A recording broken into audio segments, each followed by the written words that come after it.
Hi, everybody. Family caregivers face a lot of ups and downs. Whether you are raising children, maybe you're caring for aging parents or a spouse, or maybe you are caring for yourself. And you're this person who feels like every day is a struggle, or that you live in this world where you're fighting one battle after the next and after the next. And it can take a lot of courage and strength to get up every day and keep going when there are so many uncertainties in life. So that's the topic for today. Today, in Answering Questions Caregivers Ask, we're going to talk about how do I create stability in my life when there's so much uncertainty, when every day is up and then it's down, and then things are good and they're bad. Because we know that every day when you're a caregiver can feel uncertain, especially if you are extremely worried or you're afraid that something is going to happen to this person who's your life, this person who you care for, if it's your spouse, or maybe your mom or dad or your grandparent. How many of you constantly worry about the health of a loved one, or if they're going to be okay today when you go to work? Are they going to be okay when you get home? Is something going to happen if you leave for a couple of hours? Being a caregiver can really be filled with a lot of anxiety and worry about what's going to happen. And these mental distractions, right? All of this worry, all this stuff that's going on up here can stop you from focusing on the good things in your life. And yes, there is goodness and beauty everywhere, even on the worst day that you have. So stay with me while I share 3 things to consider that may not even be on your radar, may not even be obvious to you if you're looking to create stability in your life during uncertain and crazy times. I'm Pamela D Wilson. I'm a caregiving expert, advocate, and speaker. Please click below to like this video and to follow my YouTube channel. Also, please do comment. Let me know how you like the video, make suggestions for other video topics, ask questions, because all of the interaction with my channel helps these videos get out to people who are looking for similar hope, help, and support. So number 1 for how to create stability during uncertain and crazy times is obvious, but we may not think about it. It's to take responsibility and realize that you create the energy and the movement and the momentum to make progress in your life, to change things, right? You don't have to be this person who A happens to, and B happens to, and C happens to, and none of this is in your control, and it's just frustrating, and it's driving you crazy, right? The reality is nobody else but you creates your reality in your day-to-day situations, even though you have all this stuff coming at you, right? You have the ability to respond. And there's nobody else to hold accountable. You can't turn around and say, hey, that person did this, or this person did that, right? There's nobody else to offer explanations for why you are where you are today.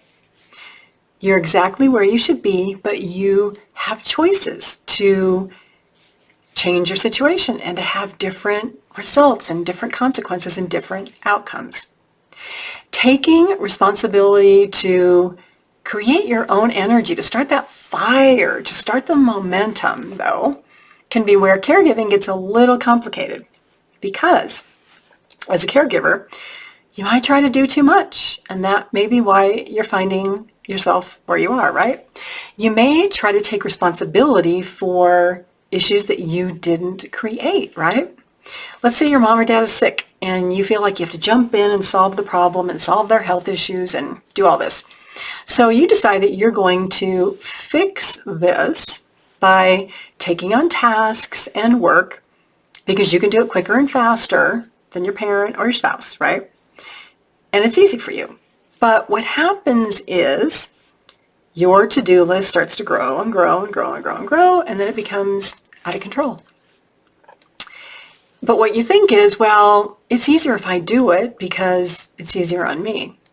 Well, in the end, it's really not easier on you because you tend to do more and more and more. So by taking on more and more responsibility, all you feel maybe is exhausted and tired and burned out and like you can't do this anymore and nobody appreciates you. Very common for caregivers. So if this is your day-to-day experience, of course your life can feel uncertain. With all of this responsibility that you accepted and you're juggling all these tasks, how on earth can you stop worrying and stop feeling anxious? Because my gosh, if you don't do this, if you don't worry about this, who will? After all, if you're a caregiver, you may think that nobody cares as much as you do. And that may be true. But, do you play this movie reel over and over in your head where you're looking at all these people who are living their lives and you're not? You're this caregiver, 20 hours a week, 40 hours a week, maybe 24/7, 7 days a week, 24 hours a day, right? And all you see out there is these helpful, ungrateful people who might be your siblings or your friends or somebody else. And you have become very resentful and angry of their situations, which then tells you how out of control and uncertain your situation has become. Do you spend your time thinking about everybody else, the person you care for, everybody else in your life, but no time thinking about you and what you want?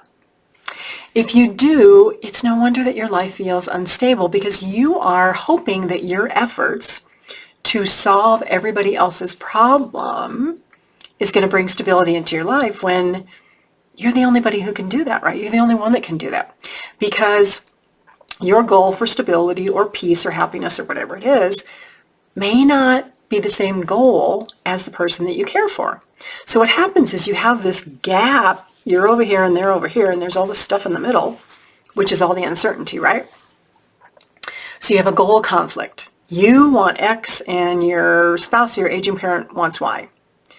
And these goal conflicts are very common in caregiving because we don't talk about this stuff because it's uncomfortable. And oh my gosh, what if people disagree? And then we have all these emotions of we're angry, we're not angry, we feel like nobody appreciates us, and our parents feel like we're trying to take over, the person we care for feels like we're trying to take over, and there's all this emotional upheaval, right? So when we think of having a more stable, less complicated life, we think about getting rid of the conflict, but we have to figure out how to deal with the emotions. And so let me just give an example of how emotions can be relevant or not relevant, right? So let's say that you and your neighbor are sitting outside and there's a car across the street. And you're like, yeah, it's a really nice car. Look at that white car over there. And your neighbor's like, I don't know, it's a white car. Maybe it's a gray car. Maybe it's ivory, right? So you walk over and you're like, oh yeah, I guess it's gray or whatever. No big deal, right? You got no emotional attachment. You don't own the car. Does it really matter if it's gray or white or purple or pink, right? It doesn't. But that was a conversation you had where two of you had different opinions and you came to a conclusion agreeing that, the car's purple or pink or gray, right? So that's an easy one. Where it gets complicated is when you step in and take responsibility. So let's say that you are going to take mom or dad to a doctor appointment and you tell them that I'm going to show up at 9:15 because we have to be there by 10 o'clock. And you have to take off work, so you got to make other arrangements, right? So you show up and the person you're taking to the appointment is not ready. They're still getting dressed, they're brushing their teeth, maybe they're finishing breakfast, and you are freaking out because you're looking at your watch and it's 9:15 and you got to be there 15 minutes before the appointment at 10 o'clock, which means you got to be there in 30 minutes and you're not out of the car and they are nowhere near ready. So you're thinking, oh my God, I took time off work for this. We're not going to make it to the appointment. We're going to get there and the doctor's not going to see us because you know that your doctor's office cancels appointments at 15 minutes before if you are not there. So you're frustrated. And this person that you're caring for doesn't get it. They don't get like there's a time frame and there's a time clock because they're retired and they live off of a totally different schedule than you, who has to schedule everything down to the minute because you are so busy in life, right? So how do you feel? You're frustrated, you're exasperated, you're angry. You really would just like to scream, right? I get it. I've been there. But the question is, whose responsibility do the health issues belong to? Who really needs to see the doctor? Now, if you intervened and you scheduled the appointment, you might feel responsible for getting your loved one there. If you're managing all their health stuff, you might feel responsible too because you want them to feel better, not sick. You may be managing their medication, so you need to go to the doctor to get a prescription refill, so you could do that. But again, was there any conversation before you set the appointment about why we need to go and why it's important to be on time? So did you do kind of like all the prep work, right, to come to an agreement so that your parent would be ready to go at the time you picked them up and you'd get to the appointment and everything would be efficient because you work and you've got a crazy schedule? Probably not. And so if you didn't, then your frustration is guaranteed because you are not on the same page. And unfortunately, you put yourself in this position. Now, it's because you took on the responsibility, right? Because you wanted to be a helpful person. You wanted to be a good son or daughter. But as the caregiver, you might want to start thinking about how much responsibility you are taking on, because it has an effect on the stability or the volatility of your life and your emotions. And let's say that this pattern of being late, right, is a pattern. It happens all the time, and you know about it. So then maybe there's one time where you have to set a boundary and you show up and they're not ready and you're just like, you know what? You're thinking to yourself, I'm done. So what do you say? You say, Mom or Dad, it doesn't seem like we're going to make it to this appointment on time and the doctor is going to cancel it if we're not there 15 minutes before. So I'm just going to call and cancel it myself.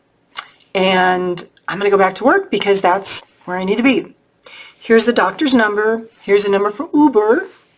You can call and reschedule this on a day that fits your schedule better when you think you can make the appointment.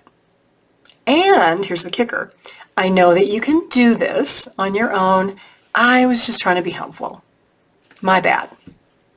So what are you doing? You're putting the responsibility and the power to solve the problem where it belongs. You're not taking it on. Because if you want stability in your life, you want to focus your time and your energy on what you want to create in your life, right? Do you want more volatility? Do you want more crazy? Do you want more rushing around? Only you can answer that. I can't answer that for you. But what I can tell you is you can handle this and you can take back your power and remind everybody else about their responsibilities and their power and their energy and their momentum to help themselves in their life circumstances. Number 2, for creating stability during uncertain times, if you are constantly worrying about a care situation or anything else in your life, is that change is going to happen. We cannot stop it. But some of these changes can really be good for you if you can see beyond the immediate situation or this train wreck that you feel like, everything's falling apart. If you can see beyond that change, that this can be a bigger part of your life, it can be really good for you. Now I know, who likes change, right? Not many people I know like change unless they are the person who's initiating the change. And I know many caregivers who stay in situations for longer than they should because they feel a degree of responsibility or duty, and maybe because it's easier just to stay. Why make a fuss? Why argue? Why put all this effort into something else? Well, you put all the effort into something else because it could be a much better situation. Let me give an example of this, right? And I'm going to use health insurance because most people have experience with health insurance, right? So if you're employed, your employer likely has chosen your health insurance plans, right? So every year, toward the end of the year, you get options, right? You can take A, you can take B. A or B, B or A. Those are your choices, right? And that pattern goes on throughout your whole working life. A or B, B or A. What do you want, right? It's not really a choice, right? It's a choice between A or B. So you never really have to put a lot of effort into do I want A or B? These are my choices, and they're pretty simple, so I'm going to just pick one, right? But then one day, all of a sudden you wake up and you are 64, and you're getting ready to retire, and you realize that you need to learn how Medicare works. Now, until now, you've not had to look at costs or evaluate plans or do any of that kind of stuff because your employer laid it out on a silver platter and you took A or you took B. If you're 64, or your parents are 64, or even if they're beyond and they have Medicare, do you or they even know Medicare is not the same? That there's options, that there is original Medicare and Medicare Supplement and a Medicare Gap plan and Medicare Advantage plans. Now, I will tell you, most 65-year-olds do not thoroughly investigate their options. They don't even understand them. So what happens is if there is a insurance plan at their employer that they can just continue for Medicare, many people just take the easy way out.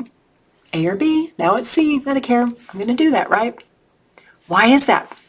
Because this behavior of choosing A or B is learned behavior. It's a trained behavior, right? There were not a lot of choices before. And you may not know that there's a lot of choices now with Medicare. But what you do know is all of your life you've been in this lane. You've been in this window. You've been in this room with four walls where your choices have been limited and you're used to having your choices limited. So you're thinking, why go to a lot of work to understand what Medicare is? Well, the reason is that if you understand your options, you can save money every month, maybe even thousands of dollars a year. But very few people change because all of your life you've been in this pattern where somebody else decided for you, where they gave you the limited options and you took them. And so thinking about, oh my gosh, I have to learn about Medicare, looks confusing. Looks like it's a lot of work. I'm afraid, what if I make a mistake? Well, while all of that can be true, changing Medicare insurance plans can result in a much better situation for you.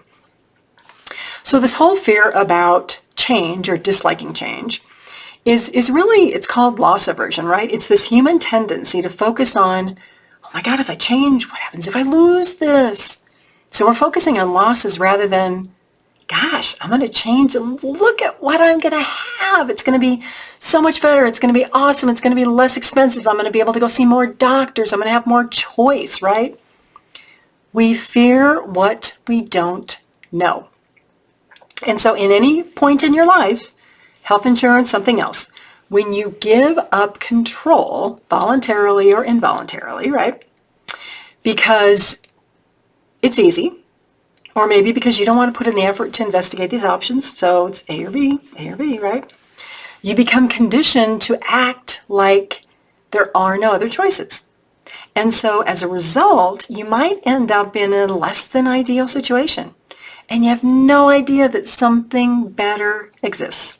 So specifically, on this topic of Medicare and Medicare insurance and original Medicare and supplement and gap insurance and Medicare Advantage program, if you're interested in learning more, because learning more and looking at your options, whether it's you're looking at these options for or your elderly parents who may be paying way too much for Medicare insurance and their prescription drugs and everything else and not getting the care they need, on my YouTube channel after this video, search for why understanding Medicare insurance for aging parents is important. Got a whole video webinar on this that will be eye-opening for you. Even if you are younger and you're employed by a company, what are all the things that you should be looking at so that you know what your options are when you get to be 65? Or that so you know what your options are for your elderly parents who you're taking care of, who are financially strapped, or they have money to pay for insurance, but they're not getting the care they need. There's a lot of options out there in a much bigger world. So, whether you are in a challenging caregiving situation, maybe you're in a job that you hate, or a relationship that is going nowhere, or really at any place in life where you're not happy, or you're staying because it's easy or it's comfortable, consider how making a change could just skyrocket, things be so much better, be amazing. Obviously, there's risks to everything, but consider that. So number 3 for how to create stability during uncertain times is that self-care is non-negotiable. You just do it. Caregivers, all the caregivers I know, myself included, a long time ago, we're the worst at not taking care of ourselves. Because if you can't take care of yourself, you can't take care of somebody else. You get sick, who's going to do it, right? Because you're the only person who shows up. So what happens is the needs of the caregivers fall to the bottom of the list, bottom of the pile, and they stay there and they never see the light of day. So what happens is you're frustrated, you're exhausted, your life is unstable, all these crazy things continue to happen, right? How can you create stability if your body, your mind, and your spirit are exhausted? If you're feeling like you're not good enough and you can't do this, or if you're feeling like you're a failure, or your parents don't appreciate you, or you just can't keep up. Well, all of these physical and mental problems that happen, they come from not investing time in yourself. So, things that I do today, right, and I've been doing for many years. I meditate, I go to the gym, I exercise, I go outside, I read, I do inspirational things for myself every day so that I can keep doing what I'm doing. So in all of this instability and this uncertainty and uncertainty that happens in life, the only way to create stability is to look at your approach to life. To know that, number 1, you are responsible for creating your energy, for fueling the fire, for the processes and the change and the movements that happen in your life. Nobody else can do this for you. Nor can you do this for somebody else if they don't believe it's possible and they don't want to participate and they don't lack motivation and they don't have common goals. So, on this line, find an activity, it doesn't matter what it is, something that you can do every day that totally just takes you away from all the problems of the world, takes you away from all of the uncertainty and everything, and lose yourself in it. So much that your mind goes to your happy place and you imagine the possibilities of what you want and you see yourself making it happen. So that then you take your power back and you give responsibility back to other people and you make it happen. Then, what you want to do is realize that, yeah, there's going to be a bump in the road, there's going to be struggles, but don't focus on the struggles and the problems. Focus on how you're going to overcome all this and move past these obstacles and again, see yourself doing it. Because you deserve good things. If you are here watching this video, I am telling you, you deserve good things. Don't let anybody take away your power, make you feel small, put more responsibility on you that they should be taking care of themselves. Because all of these beliefs about, I'm a good person, I'm a bad person, I'm not doing enough, I should be more responsible, I should take care of my parents. Well, maybe not. Maybe your parents should take care of themselves, right? All these beliefs, if they detract, if they take away from the good that you feel about yourself and the good that you feel about your life and your passion for things, right? These beliefs, they're poison. They're going to slowly kill you. They're going to impact your health, your physical health, your mental health. They're going to impact your body, your mind, and your spirit over time. And you're going to eventually be the person who needs care. So take responsibility for creating this energy, for creating processes, for finding motivation in your life. And realize, as we talked about, change is going to happen, whether you like it or not, with or without you. And this change, even though you may not like it, can open up doors. It can bring all kinds of new opportunities if you look at it in a positive light. This is happening for a reason. Maybe there's something else I'm supposed to do. And then with all of this, make that time for self-care so that you can eliminate this uncertainty in your life and move towards something or a life that has fewer ups and downs, fewer bumps in the road, because you know that whatever happens, you're responsible, you have the power and the strength to deal with it, and you can get through anything that comes your way. You, after all, are an amazing caregiver. And maybe caregiving isn't your role or your responsibility forever. maybe it's time for a change. I'm Pamela D Wilson. I'm a caregiving expert, advocate, and speaker. Thank you so much for being here. Please, again, click below, like this video, follow my channel, comment so that other people can find their way here who are looking for hope, help, and support, a little bit of inspiration, some motivation, if they're caring for somebody else or caring for themselves. Thanks for being here. Come back. I want to see you in another video.